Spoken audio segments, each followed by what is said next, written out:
On Saturday, Trump announced the exit of Chief of Staff John Kelly, dismissed new revelations from the Russia probe, slapped familiar foes and promoted violent demonstrations challenging his erstwhile friend, French President Emmanuel Macron. But while he can spin new stories for the media to chase, the president seems powerless to stop Mueller's relentless focus on his own conduct in the 2016 campaign and ever since. A week of legal filings related to the Russia investigation has only increased the president's vulnerability and raised new questions about whether his campaign cooperated with a Russian election meddling effort. The more Mueller's work seems to uncover contacts with Russians by people inside Trump's orbit and evidence that they lied about what happened, the more the president argues that he is being vindicated and cleared. "We're very happy with what we're reading because there was no collusion whatsoever," Trump told reporters before heading to the Army-Navy football game in Philadelphia. Trump tweeted earlier Saturday that it was time for the witch hunt to end, and quoted Fox News correspondent Geraldo Rivera, saying, "This is collusion illusion, and there is nothing impeachable here. The president has a long record of disregarding evidence that contradicts his preferred version of events.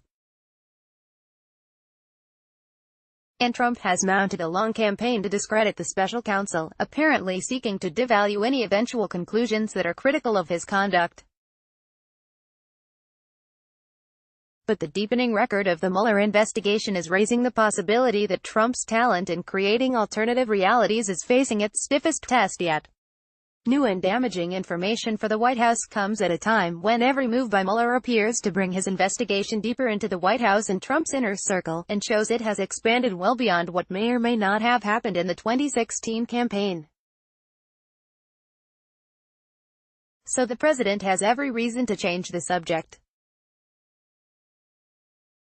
Kelly's departure has long been expected given an apparently fractious relationship with the president and his diminishing influence in a riotous White House he once tried to tame with military-style discipline. "I appreciate his service very much," Trump said, of a respected retired general who also served as his first Homeland Security Secretary.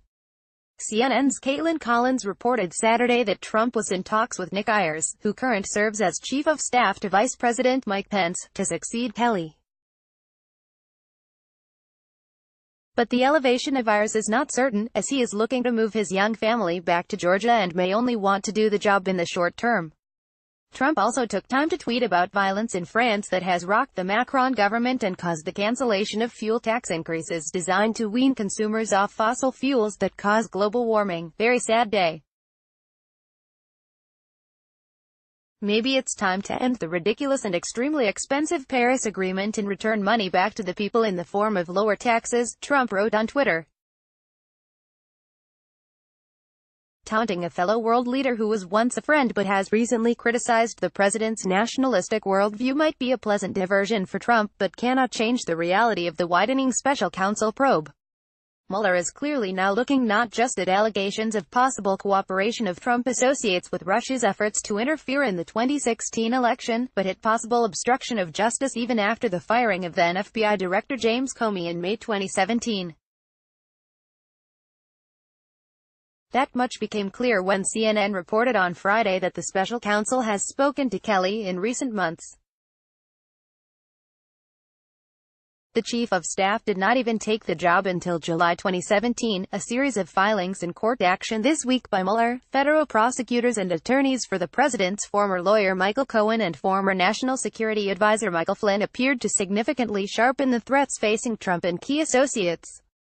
None of the documents amount to criminal action against the president himself, but they tell an indirect tale of allegedly questionable behavior by the then GOP nominee. For the first time, prosecutors said Trump directed Cohen to make payments designed to silence women who claimed affairs with Trump, which broke campaign finance laws. Mueller also drew a link between Trump's business interests and the Russian election meddling effort. He pointed out that work on a proposed Trump Tower Moscow project that continued until deep into the campaign in June 2016, and which Cohen lied about, came at a time of sustained efforts by the Russian government to interfere with the U.S. presidential election. Mueller also confirmed that he has benefited from substantial cooperation from Cohen and Flynn, and that he has documentary evidence in addition to testimony from witnesses. This raises the likelihood that he has built a comprehensive picture into what went on in the Trump campaign, the transition, and in the White House, even though he is yet to reveal everything publicly in heavily redacted documents. Trump and his legal team insist, however, that the president is in the clear. When you look at what was revealed today, there's nothing that links the president to collusion with the Russians, so maybe they should fold up their tent, give a report to the Justice Department and go home, Trump's attorney Rudy Giuliani told CNN's Pam Brown on Friday. Giuliani also said the president never told Cohen to pay women who claimed affairs with him, adding that such payments would not count as a campaign contribution. The depth of the president's legal and political difficulties will only become clear when Mueller files a final report, and Trump's team will have the chance to challenge his findings and make their defense. But it's increasingly looking like the president's denials and distractions are failing to keep up with the special counsel's accelerating pace.